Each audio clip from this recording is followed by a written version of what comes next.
Hello everyone, आज मैं current की एक और न्यूज़ को कवर करने वाली हूँ। तो चलिए शुरू करते हैं। एक ऐसा अधिकार जिसका कभी दावा नहीं किया गया।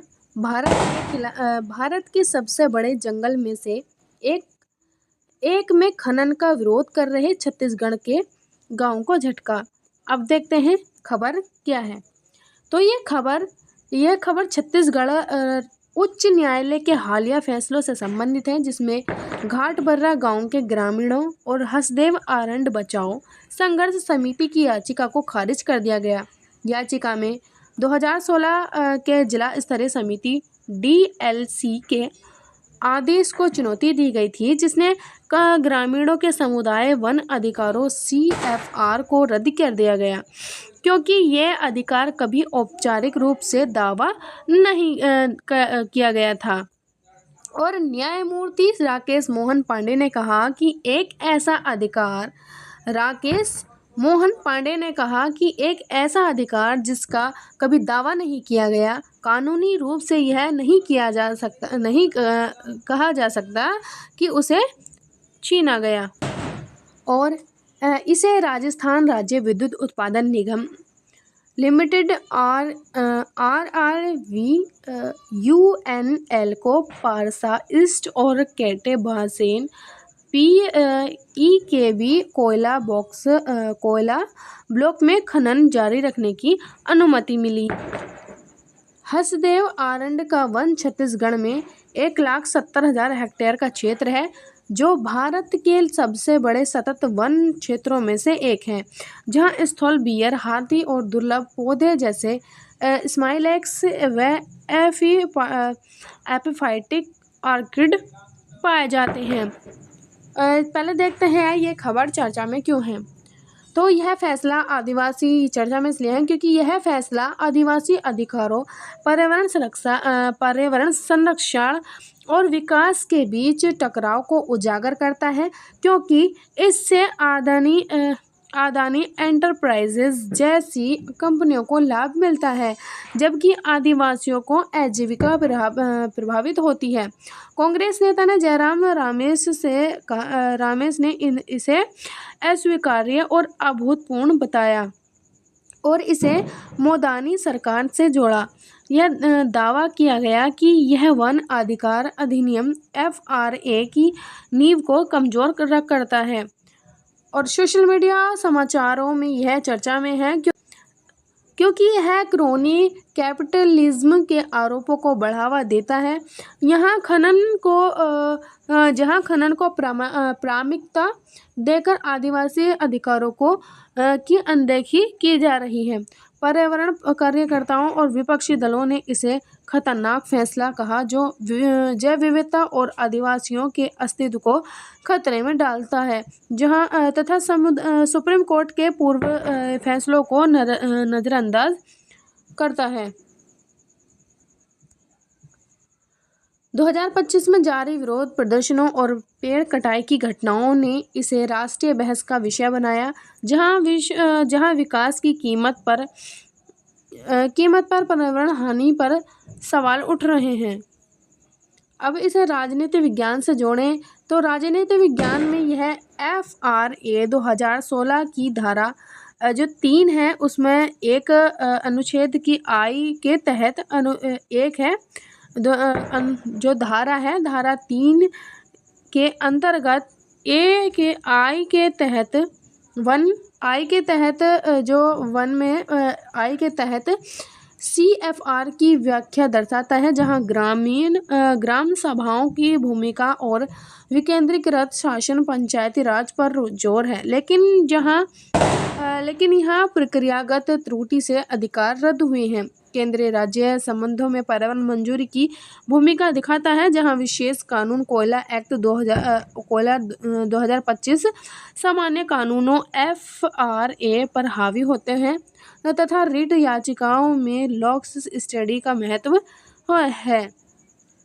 न्यायिक सक्रियता बनाम संयम का उदाहरण, जहां अदालत ने प्राकृतिक न्याय के सिद्धांतों को लागू किया लेकिन विकास को प्राथमिकता दी है।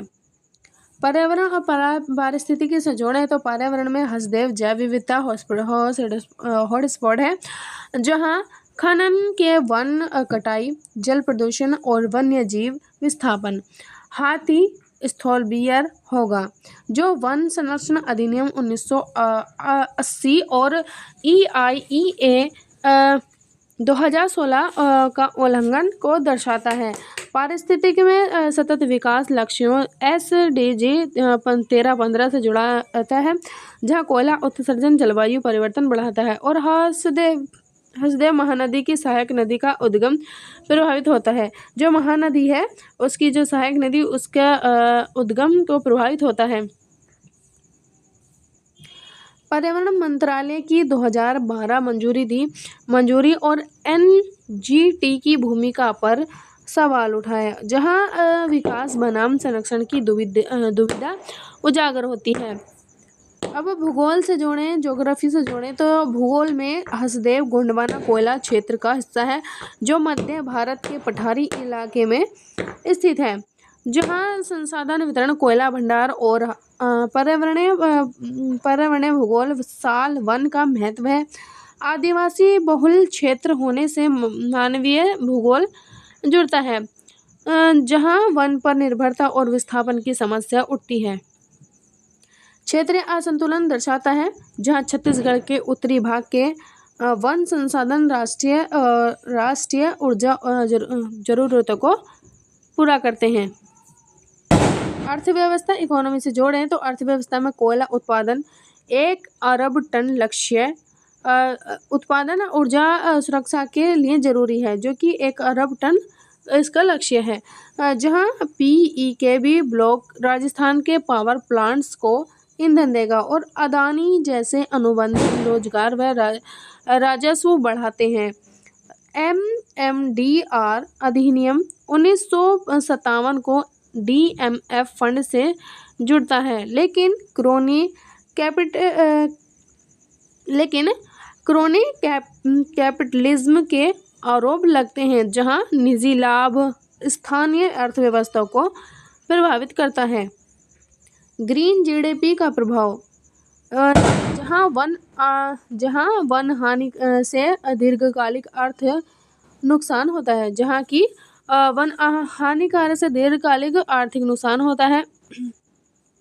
सामाजिक न्याय की बात करें, सामाजिक न्याय नैतिकता से की बात करें तो सामाजिक न्याय में आदिवासी अधिकारों UNDREIP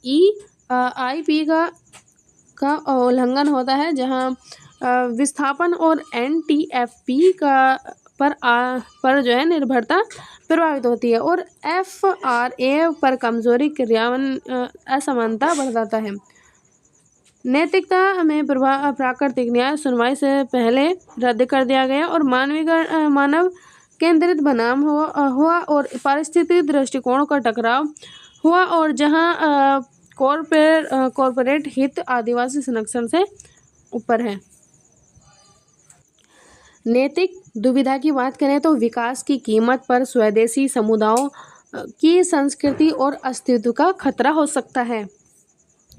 कारण क्या हो सकते हैं? ग्राम सभा के 2011 संकल्प में CFR का कोई दावा नहीं था, केवल व्यक्तिगत अधिकार दर्ज थे, लेकिन इसलिए 2013 मान्यता अमान्य थी। 2012 वन डायवर्जन के बाद 2013 में CFR दिया गया, जो शून्य अभी एंटिशियो शुरू से अमान्य माना गया।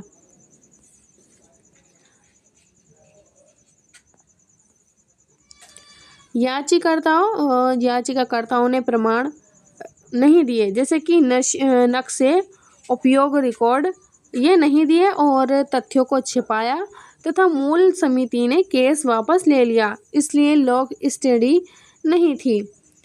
कोयला एक्ट 2015 की धारा 29 के ओवरराइडिंग भाव जो FRA पर वरीयता देता है, प्रक्रियागत त्रुटि सुधार के रूप में 2016 रद्दीकरण को सही ठहराया गया।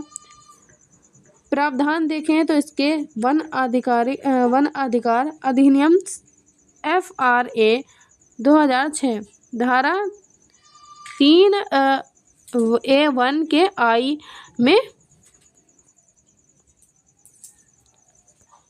इसमें धारा देखें तो धारा 3A1 के जो फर्स्ट वाला पॉइंट है CFR देती है, जहां ग्राम सभा और उप विभागीय समिति और DLC से 3 स्तरीय जांच अनिवार्य होगी।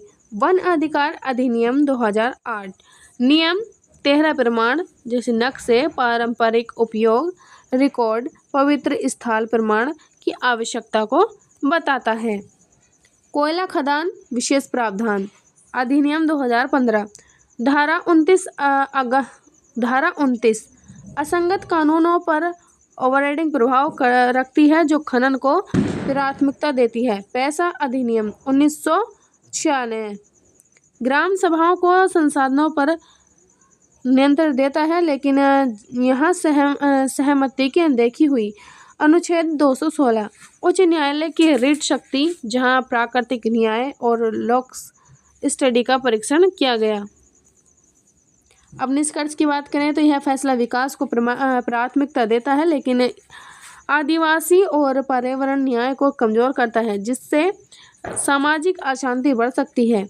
लंबे समय में FRA का सख्त क्रियान्वयन और ग्रामीण सभाओं की भूमिका मजबूत करने की ज़रूरत है, ताकि सतत विकास सुनिश्चित हो सके।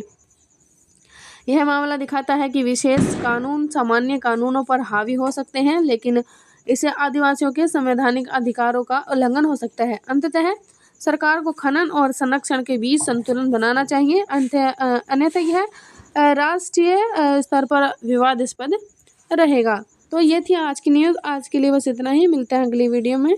Thank you.